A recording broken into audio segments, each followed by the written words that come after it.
Mga igsuon ko diha ni Kristo kaninong tanan nga misimba karon, mga Kristiyanong magtutuo nga sa kanunay nagapadayon labi na diha sa pagampo, pagsimba alang sa kaluwasan.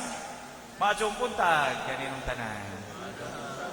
Mga igsuon ini ikalima nga misa nobinaryo alang sa pagpangandam sa piyesta sa atong mahal nga inahan. Gipahinumduman kita labi na diha sa ebanghelyo karon sa pagampo nga gihimo sa atong Ginoong Jesucristo. Mo bitaw na nga nadungog natong karon nga si Jesus nagampo sa amahan.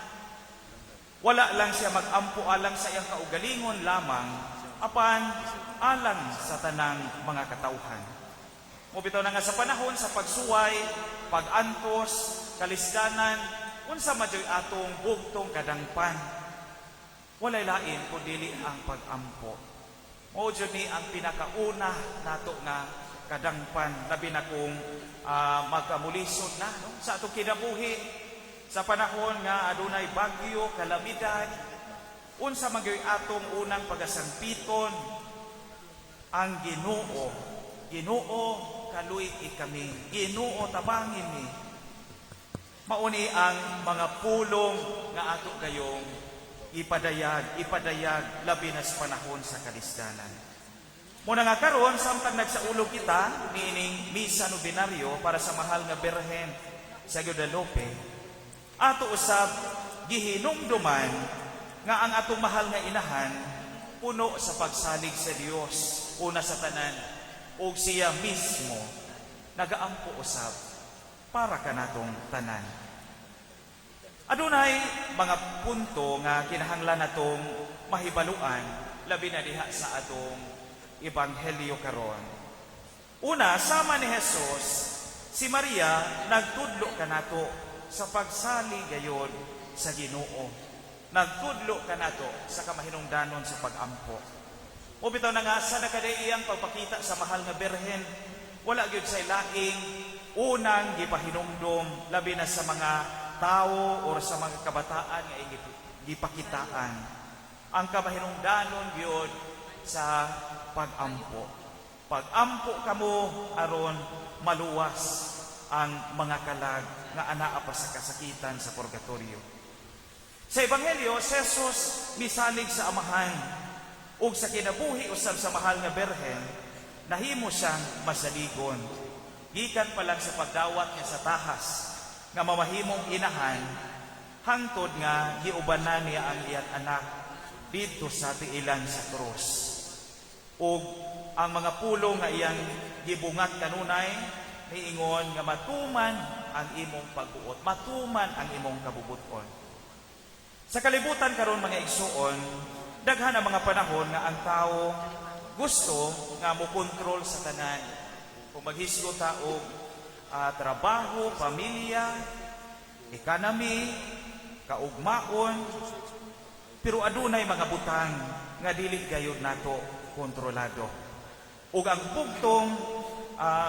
bugtong mahimo sa tao walay lain mo dili ang pagsali gayud sa Ginoo. Ang paghisgot o kalisdanan, ang realidad sa pag-antos, mga kalisod nining kinabuhi mauni ang mga butang nga sa kanunay kinahanglan natong isalig sa Dios ug sa mahal nga Birhen Maria. Muna nga ang mahal nga Birhen Maria nagpadayag sa mga mensahe mahitungod sa pagampo nga sa kanunay kinahanglan puno kita sa paglaom. Kinahanglan puno kita sa gitawag o kaisog labi na diha sa pagsahubang niining mga kalisdanan nga anaa sa kalibutan.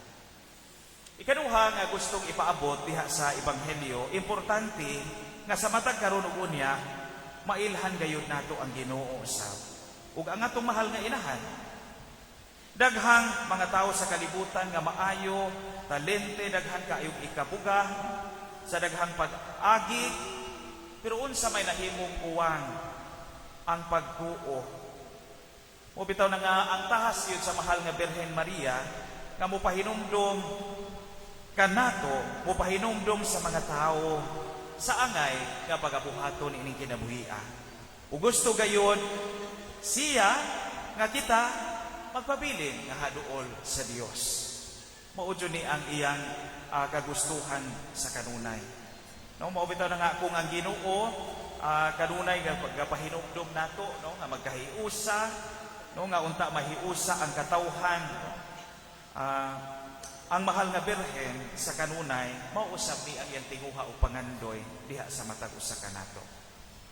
Mga igsoon, kung si Jesus nagapadayon sa pag-ampo alang kanato, ang atong mahal nga inahan padayon usab nga nagaampo alang kanatong tanan. Muna nga ang hagit nga padayon ta diha sa pagsalig, padayon ta sa pagpangayo sa inahanong pag-amuma sa mahal nga Birhen Maria. Sama sa usa ka inahan nga naglantaw kanunay sa kaayuhan sa mga anak, ingani ang paglantaw o paghuna-huna sa mahal nga Birhen alang kanato. Mo bitaw nga sa atong kasinatian, no, labi na kaninyo nabati gyud nato ang pag-amuma sa mahal nga Birhen, proteksyon ilabi na sa panahon sa mga kalisdanan. Kung atong sutaon nagadaiya og daghan na kaayong mga kalisdanan, kalamidad nga atong naagian, pero nakita gyud nato ang iyang panalangin o tabang. Mo bitaw na nga kung atong tan-awon, daghan sa nakadaiyang paagi gitabangan gyud sa Birhen nga maluwas gikan sa nakadaiyang kalisdanan sama sa baha, bagyo ug uban pang mga kalamidad.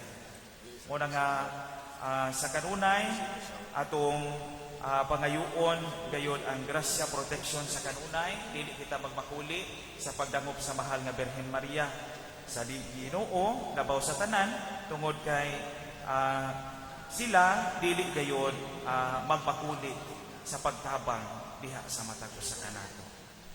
Ug hinaot ka sa kanunay, mabati gyud nato ang ilang ang pag-ampo, ang ilang tabang, ang ilang giya, ang ilang panalangin nga padayon nga nagalihok diha sa atong tagsa-tagsa ka kinabuhi.